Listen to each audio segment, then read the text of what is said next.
Welcome back, guys, to MC Sports Media, man. It's your boy Ron, man, and I'm back with another video. How y'all doing? I am doing great. Look, before I get into this video, I want to express my gratitude. You know, the last video, I received a lot of, "Oh, you're just a Canelo hater. You're just a Canelo hater." Let's be clear, and I love it. Some of you in the comments were dope. You guys had logical and just great analysis and reasons why you disagreed with my statements on the Caleb Plant and Canelo Alvarez fight, which is great. I love it all. I thought it was dope. I was going back and forth with you guys and just explaining my point. But let's be clear. I'm not a Canelo hater. I actually love Canelo. I think he's the best fighter out there right now. Not just in his weight division, just pound for pound. He's definitely the top dog. And so all I was speaking from was just a perspective of seeing what Caleb Plant, because everyone is, Canelo's going to beat him. So I'm pointing out why I think Caleb can beat him. Because it's possible. But hate it or love it, I love that you guys were just giving me your feedback. It was dope. So, yeah. I wish the likes were more than the thumbs down, but that's okay. I understand that Canelo Alvarez is a favorite, and when you go against the favorites,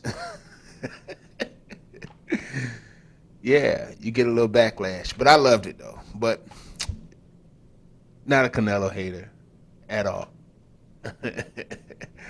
Moving on. There's a few things I want to talk about today.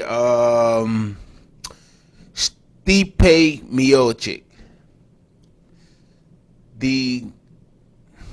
if not the best UFC heavyweight of all time. He's defended his belt numerous times, and over the years, it's been clear that him and Dana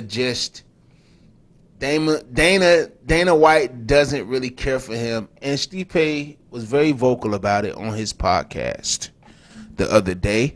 He had my guy Jake Paul on there.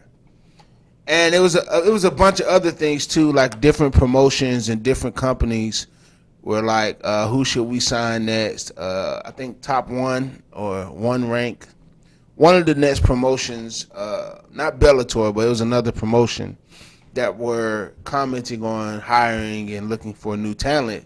And Stipe commented under their post on Instagram like, hey, they're thinking emojis. But on Stipe's podcast, him and Jake Paul talked about everything. You know, fighters pay, Stipe and Dana, you know, not liking guys from Cleveland or Ohio, to be specific. I don't know, man. Stipe voiced his opinion about how he felt he didn't need to, you know, he should get a rematch with Francis right away, which I totally agree. They're 1-1. And Stipe's the champ, man. Every time he gets his get back, he wins. Like even with Daniel Cormier, you know, Daniel beat him. He came back and beat Daniel. Then they broke the tie, and Stipe won that. And he beat Francis already, man. I feel like, you know, Stipe deserves a right away, straight shot title, you know, a rematch for his title. I mean, he's defended it more times than any heavyweight champion. He's been having his reign, and I feel like he deserves that. So I feel like Stipe was just speaking from frustration, and he's probably just tired, you know. Him and Dana have not been the best of friends. Like, it's clear, like, you could tell who Dana likes and doesn't like in the organization as far as his fighters. It's visible. You can see it. You can tell. And I don't understand, man. Stipe was a great champion. You know, he did what you asked.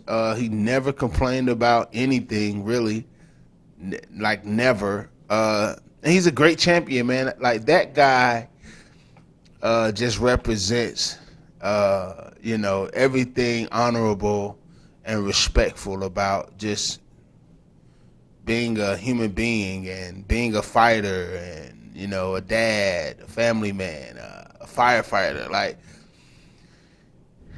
I don't understand what's the issue. I know there was a situation when he won his belt back from Daniel Cormier, where Dana White wanted to put the belt around Stipe, and Stipe took it out of Dana's hand and gave it to his trainer and let his trainer do it. So it be little things you got to pay attention to, but it's clear Dana doesn't like him. But what I loved about the podcast was that he had Jake Paul on, man. And right now, I think, like I told you guys before, man, I love what Jake Paul is doing. I love what Jake Paul is doing for the fight game, period. And it's scary for promoters and these big companies like the UFC or these boxing promoters, like when you have your own built from the ground now machine behind you and you have the leverage you have, companies like DAZN and Showtime will do deals with you because they know you're going to make money. And that's your leverage. That's where you can get better pay. Because it's always been talked about, and I like that Jake is being kind of the forefront of fighters' pay because he is getting paid way better than 95% of fighters today. And he's just started. He just started fighting. And to get a deal like he got with Showtime, so he's definitely the right guy to be the spearhead of that movement. Fighters pay. Fighters should get paid, man.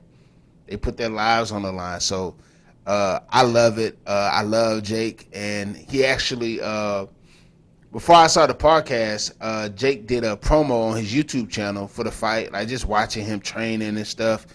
And he looked great. And I saw Stipe, like Stipe was in the gym with him. So I was like, oh, Stipe. You don't say. I can see both those guys are from Ohio. They both don't really care for Dana White. So it just makes sense. But what do you guys think? Do you guys think Stipe should leave the UFC? I feel like he can do, of course, he can do whatever he wants. But I feel like he should get that rematch back, for Francis. And I'm not sure who's supposed to be fighting Francis. I think I've heard Derek Lewis, which is another great fight. I love Derek Lewis. He's, to me, is definitely the top 3 guys in the heavyweight right now. That guy's dangerous. He's knocking people out. So I think it may be Derek Lewis, which would be a great fight too. But do you bake that before Stipe? And Stipe seems ready. Like he's like, yo, I was ready to I wanted my rematch right away. So I don't know. Do I think Stipe can win? I don't know, man. Francis Ngannou looked really good against Stipe. Like really, really good. Like terrifying. Like it was scary. So maybe, maybe take this time, Stipe, to, train a little harder and, just, rest a little bit, and which I'm sure, because the fight was more than a year ago, so I'm sure he's rested. But, take all the time you need. I'm sure you'll be next up. Now, they're making you have to fight someone else before Francis, then I can understand your irritation with that. But nah, he shouldn't have to fight anyone. He should get right away a rematch. But yeah, shout out to Jake Paul, shout out to Stipe, man. What you guys think? Do you guys take Jake Paul serious now? Because when you get a cosign like Stipe, who's like the best heavyweight of all time in UFC history, you kind of have to say, hold on, maybe like Jake's taking this serious. I don't know, man. You guys let me know how you feel about it, what you think about it. And since we're talking about Jake, man, Tyron Woodley, they've been going back and forth. Tyron put out a video about Jake leaking his phone number, and he's been getting like hundreds of calls daily for like since training started. And that's just Jake, doing those little things that I think builds just some entertainment around the fight and the build up for the fight. I don't know, man. The more and more I watch their training, I sway. I lean more towards Jake. Like I already said, I think Jake could win. Because he looks really good. He's getting better each fight. And then you're going against the older guy who's never boxed before, really either. So it's kind of equal. Like if you're just looking at boxing, it's pretty equal, But Tyron, man, is a beast. He's definitely one of the best welterweights of all time in UFC history. So I don't know, man. But the more and more the fight gets nearer, I definitely lean more towards Jake. I think he's just, that young fighter on his rise up, man, and he looks good, and he could crack. Like, he could crack. So, I don't know, man. What you guys think? You guys taking Jake Paul serious now? I don't know. And there's some interesting things, too. His brother Logan had KSI on the podcast recently, and they were just speaking and asking, was he ducking Jake, or is that a fight that should be made? And, I think the fighter Jake was when KSI fought, or when he fought KSI's brother, Deji. It's two totally different fighters, man. That's a scary fight for Jake too. Like, I mean, I haven't seen too much or even know if KSI has been training. I know he's been focusing on music and stuff like that, so I'm not sure. But that's a dangerous fight too. Does it do much for boxing? Probably not. But that world of YouTube and what's making Jake special about what he's doing is he's actually fighting fighters. Whether it's just MMA guys for now, he's actually fighting fighters who fought, whether it's in MMA or whatever the case may be. So I don't know. Should that fight be made? I don't know. I think how he's been trolling Conor McGregor, I think that'll be the next fight. So would you guys watch that? Jake Paul versus Conor McGregor after Conor's loss against Dustin Poirier, which I think they shouldn't fight again. I think Dustin